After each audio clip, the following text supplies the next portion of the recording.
What the Bell Saw and Said, by Louisa May Alcott. Bells ring others to church, but go not in themselves. No one saw the spirits of the bells up there in the old steeple at midnight on Christmas Eve. 6 quaint figures, each wrapped in a shadowy cloak and wearing a bell-shaped cap. All were gray-headed, for they were among the oldest bell spirits of the city, and the light of other days shone in their thoughtful eyes. Silently they sat, looking down on the snow-covered roofs glittering in the moonlight, and the quiet streets deserted by all but the watchmen on their chilly rounds, and such poor souls as wandered shelterless in the winter night. Presently one of the spirits said, in a tone which, low as it was, filled the belfry with reverberating echoes, "Well, brothers, are your reports ready of the year that now lies dying?"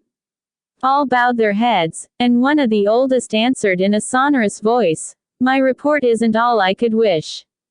You know I look down on the commercial part of our city and have fine opportunities for seeing what goes on there.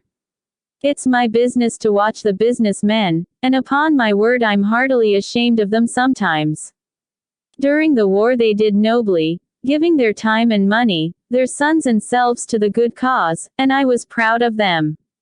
But now too many of them have fallen back into the old ways, and their motto seems to be, every one for himself, and the devil take the hindmost.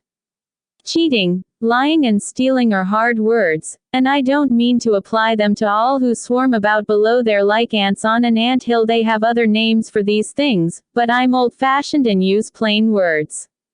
There's a deal too much dishonesty in the world, and business seems to have become a game of hazard in which luck, not labor, wins the prize. When I was young, men were years making moderate fortunes, and were satisfied with them. They built them on sure foundations, knew how to enjoy them while they lived, and to leave a good name behind them when they died.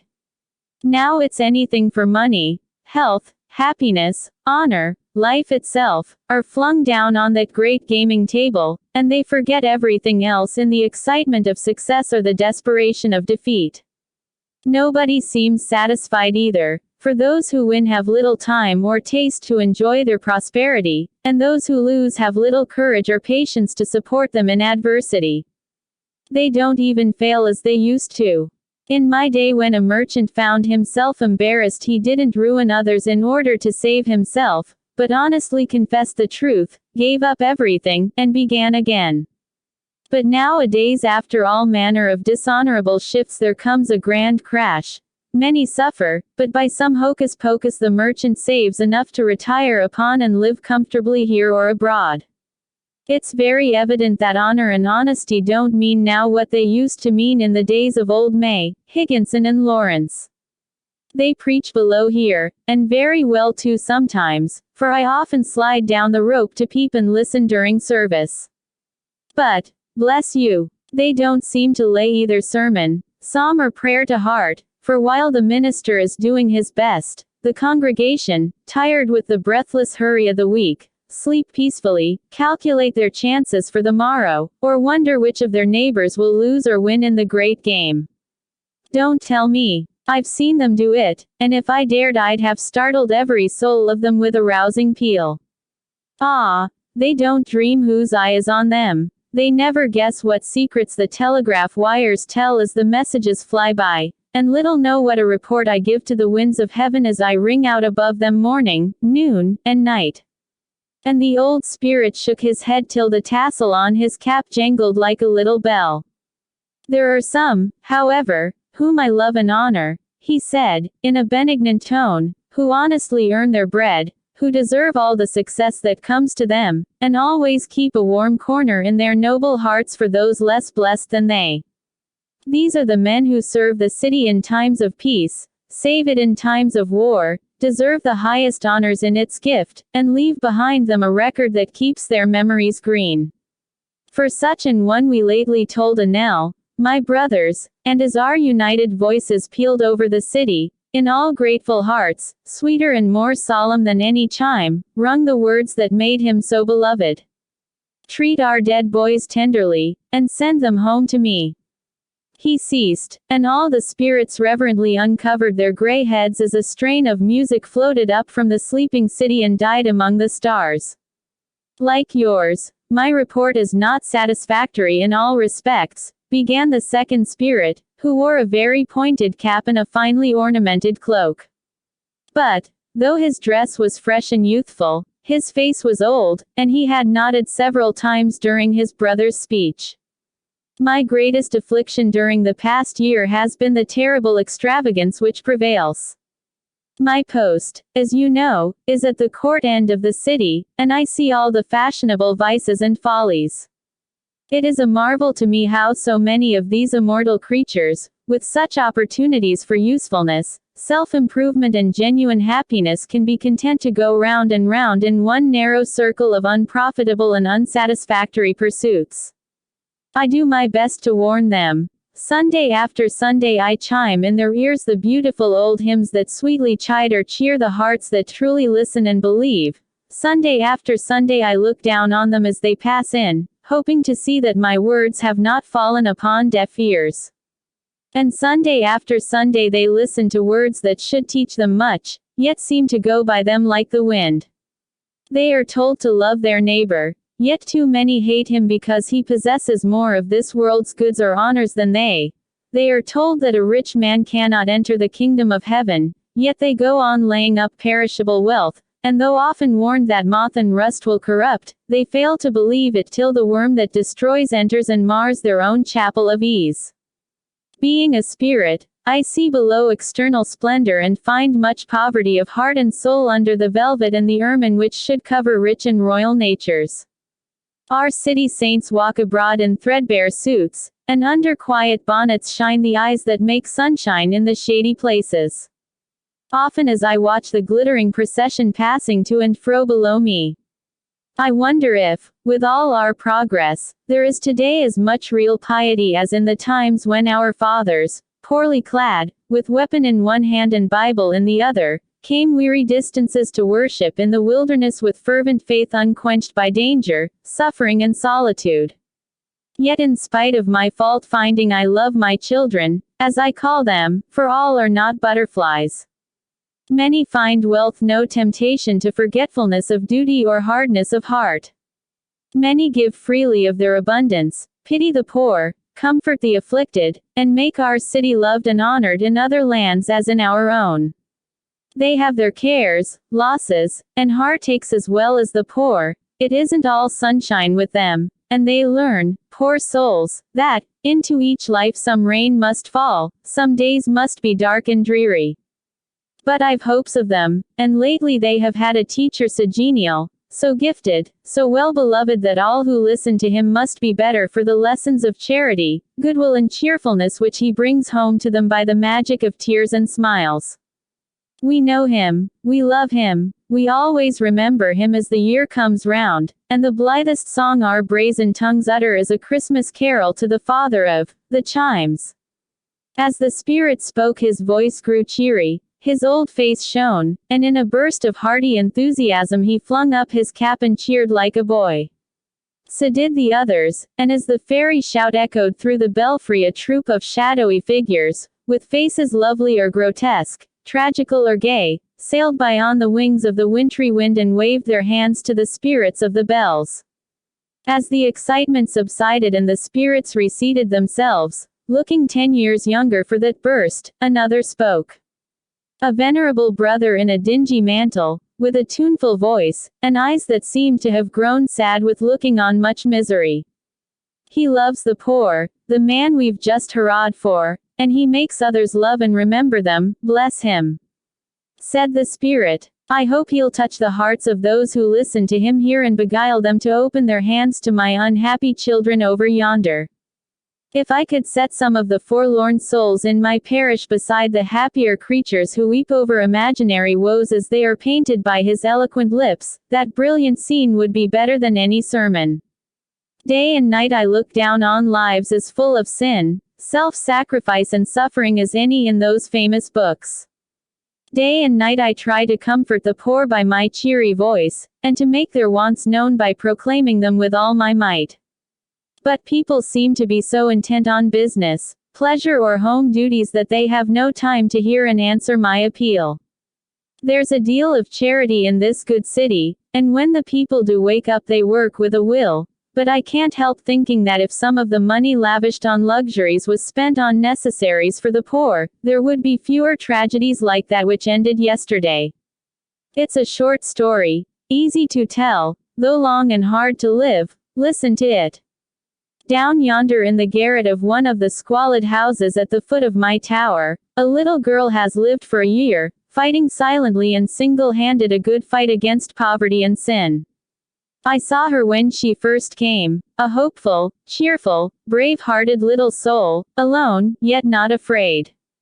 She used to sit all day sewing at her window, and her lamp burnt far into the night, for she was very poor, and all she earned would barely give her food and shelter. I watched her feed the doves, who seemed to be her only friends. She never forgot them, and daily gave them the few crumbs that fell from her meager table. But there was no kind hand to feed and foster the little human dove, and so she starved. For a while she worked bravely, but the poor $3 a week would not clothe and feed and warm her, though the things her busy fingers made sold for enough to keep her comfortably if she had received it. I saw the pretty color fade from her cheeks, her eyes grew hollow, her voice lost its cheery ring, her step its elasticity, and her face began to wear the haggard, anxious look that made its youth doubly pathetic. Her poor little gowns grew shabby, her shawl so thin she shivered when the pitiless wind smote her, and her feet were almost bare. Rain and snow beat on the patient little figure going to and fro, each morning with hope and courage faintly shining, each evening with the shadow of despair gathering darker round her. It was a hard time for all, desperately hard for her, and in her poverty, sin and pleasure tempted her. She resisted, but as another bitter winter came she feared that in her misery she might yield, for body and soul were weakened now by the long struggle. She knew not where to turn for help. There seemed to be no place for her at any safe and happy fireside. Life's hard aspect daunted her, and she turned to death, saying confidingly, "Take me while I'm innocent and not afraid to go." I saw it all. I saw how she sold everything that would bring money and paid her little debts to the utmost penny, how she set her poor room in order for the last time, how she tenderly bade the doves goodbye, and lay down on her bed to die. At 9 o'clock last night as my bell rang over the city, I tried to tell what was going on in the garret where the light was dying out so fast. I cried to them with all my strength. Kind souls, below there. A fellow creature is perishing for lack of charity. Oh, help her before it is too late. Mothers, with little daughters on your knees, stretch out your hands and take her in. Happy women, in the safe shelter of home, think of her desolation. Rich men, who grind the faces of the poor, remember that this soul will one day be required of you. Dear Lord, let not this little sparrow fall to the ground. Help, Christian men and women, in the name of Him whose birthday blessed the world. Ah me! I rang, and clashed, and cried in vain. The passers-by only said, as they hurried home, laden with Christmas cheer, "The old bell is merry tonight, as it should be at this blithe season, bless it." As the clock struck 10, the poor child lay down, saying, as she drank the last bitter draught life could give her, "It's very cold, but soon I shall not feel it," and with her quiet eyes fixed on the cross that glimmered in the moonlight above me, she lay waiting for the sleep that needs no lullaby. As the clock struck 11, pain and poverty for her were over. It was bitter cold, but she no longer felt it. She lay serenely sleeping, with tired heart and hands, at rest forever. As the clock struck 12, the dear Lord remembered her, and with fatherly hand led her into the home where there is room for all.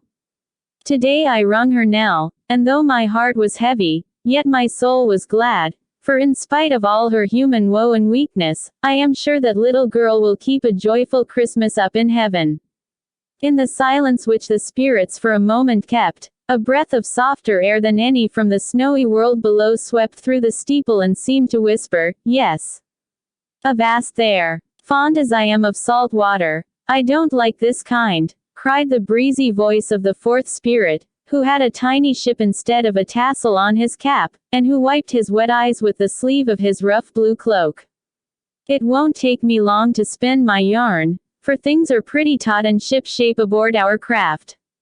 Captain Taylor is an experienced sailor, and has brought many a ship safely into port in spite of wind and tide, and the devil's own whirlpools and hurricanes.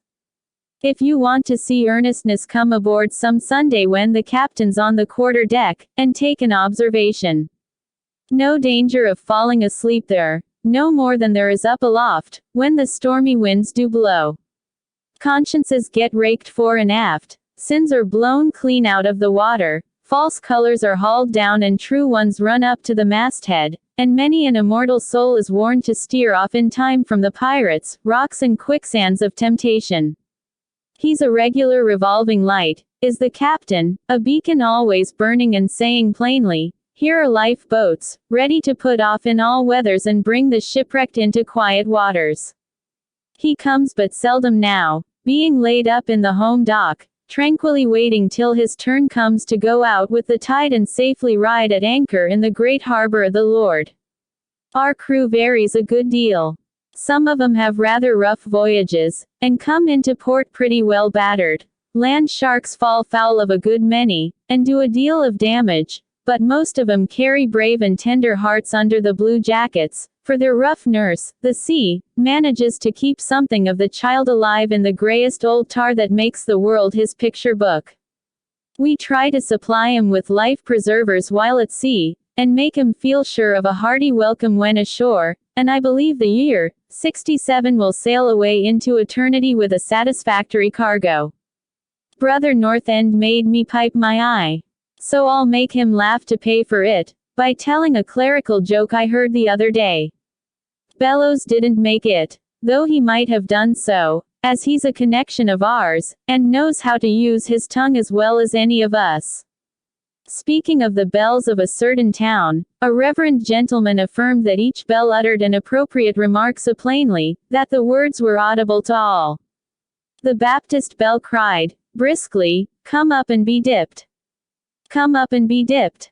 The Episcopal bell slowly said, "Oppose tall IC success ion. Oppose tall IC success ion." The Orthodox bell solemnly pronounced, "Eternal damnation. Eternal damnation." And the Methodist shouted, invitingly, "Room for all. Room for all." As the spirit imitated the various calls, as only a jovial bell sprite could, the others gave him a chime of laughter, and vowed they would each adopt some tuneful summons, which should reach human ears and draw human feet more willingly to church. "Faith, brother, you've kept your word and got the laugh out of us," cried a stout, sleek spirit, with a kindly face, and a row of little saints round his cap and a rosary at his side. "It's very well we are doing this year. The cathedral is full, the flock increasing, and the true faith holding its own entirely. Ye may shake your heads if you will and fear there'll be trouble, but I doubt it. We've warm hearts of our own, and the best of us don't forget that when we were starving, America the saints bless the jewel, sent us bread. When we were dying for lack of work, America opened her arms and took us in, and now helps us to build churches, homes and schools by giving us a share of the riches all men work for and win. It's a generous nation ye are, and a brave one, and we showed our gratitude by fighting for ye in the day of trouble and giving ye our fill, and many another broth of a boy. The land is wide enough for us both, and while we work and fight and grow together, each may learn something from the other. I'm free to confess that your religion looks a bit cold and hard to me, even here in the good city where each man may ride his own hobby to death, and hoot at his neighbors as much as he will. You seem to keep your piety shut up all the week in your bare, white churches, and only let it out on Sundays, just a trifle musty with disuse. You set your rich, warm and soft to the fore, and leave the poor shivering at the door. You give your people bare walls to look upon, commonplace music to listen to, dull sermons to put them asleep, and then wonder why they stay away, or take no interest when they come. We leave our doors open day and night, Our lamps are always burning, and we may come into our Father's house at any hour. We let rich and poor kneel together, all being equal there. With us abroad you'll see prince and peasant side by side, schoolboy and bishop, market woman and noble lady, saint and sinner, praying to the Holy Mary, whose motherly arms are open to high and low. We make our churches inviting with immortal music, pictures by the world's great masters, and rites that are splendid symbols of the faith we hold. Call it mummery if ye like, but let me ask you why so many of your sheep stray into our fold. It's because they miss the warmth, the hearty, the maternal tenderness which all souls love and long for, and fail to find in your stern, puritanical belief. By St. Peter, I've seen many a lukewarm worshipper, who for years has nodded in your cushioned pews, wake and glow with something akin to genuine piety while kneeling on the stone pavement of one of our cathedrals, with Raphael's angels before his eyes, with strains of magnificent music in his ears, and all about him, in shapes of power or beauty, the saints and martyrs who have saved the world, and whose presence inspires him to follow their divine example. It's not complaining of ye I am, but just reminding ye that men are but children after all, and need more tempting to virtue than they do to vice, which last comes easy to 'em since the fall. Do your best in your own ways to get the poor souls into bliss, and good luck to ye. But remember, there's room in the Holy Mother Church for all, and when your own priests send ye to the divil, come straight to us and we'll take ye in. A truly Catholic welcome, bull and all, said the sixth spirit, who, in spite of his old-fashioned garments, had a youthful face, earnest, fearless eyes, and an energetic voice that woke the echoes with its vigorous tones. I've a hopeful report, brothers, for the reforms of the day are wheeling into rank and marching on. The war isn't over nor rebellion conquered yet, but the old guard has been, up and at 'em through the year. There has been some hard fighting, rivers of ink have flowed, and the Washington dawdlers have signalized themselves by a masterly inactivity. The political campaign has been an anxious one. Some of the leaders have deserted, some been mustered out, some have fallen gallantly, and as yet have received no monuments. But at the grand review the cross of the Legion of Honor will surely shine on many a brave breast that won no decoration but its virtue here. For the world's fanatics make heaven's heroes, poets say. The flock of nightingales that flew south during the winter of our discontent are all at home again, some here and some in heaven. But the music of their womanly heroism still lingers in the nation's memory, and makes a tender minor chord in the battle hymn of freedom. The reform in literature isn't as vigorous as I could wish, but a sharp attack of mental and moral dyspepsia will soon teach our people that French confectionery and the bad pastry of Wood, Bracton, Yates & Co. is not the best diet for the rising generation. Speaking of the rising generation reminds me of the schools. They are doing well. They always are, and we are justly proud of them. There may be a slight tendency toward placing too much value upon book learning, too little upon home culture. Our girls are acknowledged to be uncommonly pretty, witty and wise, but some of us wish they had more health and less excitement, more domestic accomplishments and fewer ologies and isms, and were contented with simple pleasures and the old-fashioned virtues, and not quite so fond of the fast, frivolous life that makes them old so soon. I am fond of our girls and boys. I love to ring for their christenings and marriages, to toll proudly for the brave lads in blue, and tenderly for the innocent creatures whose seats are empty under my old roof. I want to see them anxious to make young America a model of virtue, strength and beauty, and I believe they will in time. There have been some important revivals in religion, for the world won't stand still, and we must keep pace or be left behind to fossilize. A free nation must have a religion broad enough to embrace all mankind, deep enough to fathom and fill the human soul, high enough to reach the source of all love and wisdom, and pure enough to satisfy the wisest and the best. Alarm bells have been rung, anathemas pronounced, and Christians, forgetful of their creed, have abused one another heartily. But the truth always triumphs in the end, and whoever sincerely believes, works and waits for it, by whatever name he calls it, will surely find his own faith blessed to him in proportion to his charity for the faith of others. But look, the first red streaks of dawn are in the east. Our vigil is over, and we must fly home to welcome in the holidays. Before we part, join with me, brothers, in resolving that through the coming year we will with all our hearts and tongues ring out the old, ring in the new, ring out the false, ring in the true, ring in the valiant man and free, ring in the Christ that is to be. Then hand in hand the spirits of the bells floated away, singing in the hush of dawn the sweet song the stars sung over Bethlehem, peace on earth, goodwill to men. Then hand in hand the spirits of the bells floated away, singing in the hush of dawn the sweet song the stars sung over Bethlehem, peace on earth, goodwill to men. The end. Thanks for listening the story. For more classic short stories audio, you can subscribe this channel. I wish you want to hit like and share as well. And, feel free to leave your comment, so we will know about your opinion.